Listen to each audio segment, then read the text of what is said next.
ça, c'est quelque chose qui est très important en déminage.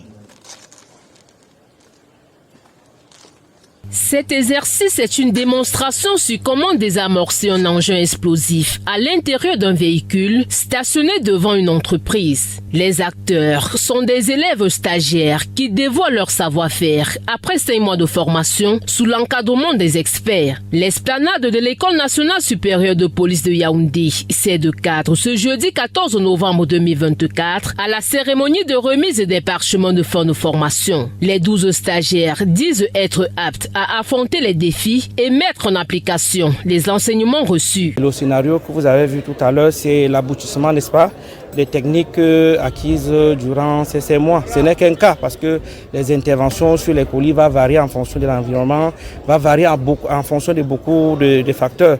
Je puis vous dire qu'aujourd'hui, au bout de 5 mois, vous avez devant vous là des produits finis, prêts à relever tous les défis en rapport avec les nouvelles menaces liées aux engins explosifs improvisés. La cérémonie se déroule sous les auspices du secrétaire général de la délégation générale à la sûreté, Dominique Baya, représentant le délégué général à la sûreté nationale Martin Bangangele, en présence du représentant de l'ambassadeur de France au Cameroun. Cette formation donne aux participants des capacités en déminage pour intervenir dans les 10 régions administratives du Cameroun afin de sensibiliser et de protéger les populations contre les explosifs. Cette formation en déminage était hiérarchisée à 3 échelons d'expertise. Lors du premier stage de niveau 1, ils étaient 25 fonctionnaires de police à suivre ce niveau d'initiation au déminage. Tous des personnels relevant du groupement spécial d'opération et du commandement central du groupement mobile d'intervention. 19 d'entre eux ont poursuivi le stage de niveau 2, desquels 12 ont été retenus pour le niveau 3 qui s'achève ce jour. Cette cuvée aura donc suivi une formation en déminage de près de 5 mois, cumulée, ponctuée par des exercices théoriques et pratiques.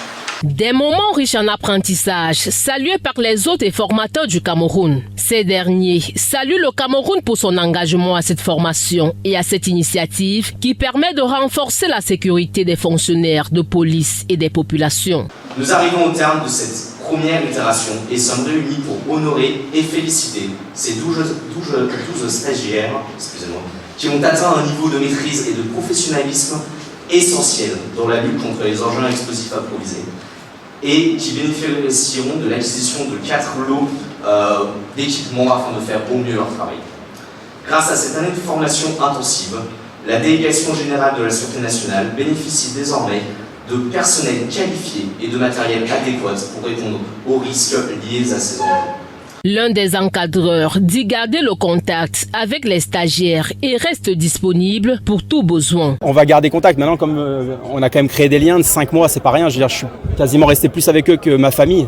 Donc bien sûr, et on sera en lien permanent par les réseaux sociaux, par WhatsApp, par téléphone. Enfin, dès qu'ils auront besoin de nous, on sera disponible pour répondre à leurs questions. Et sur le prochain cycle, pour échanger amicalement et professionnellement s'il y a besoin. La remise des parchemins, suivie de la visite de la salle des cours et la photo souvenir, mettent un thème à cette cérémonie.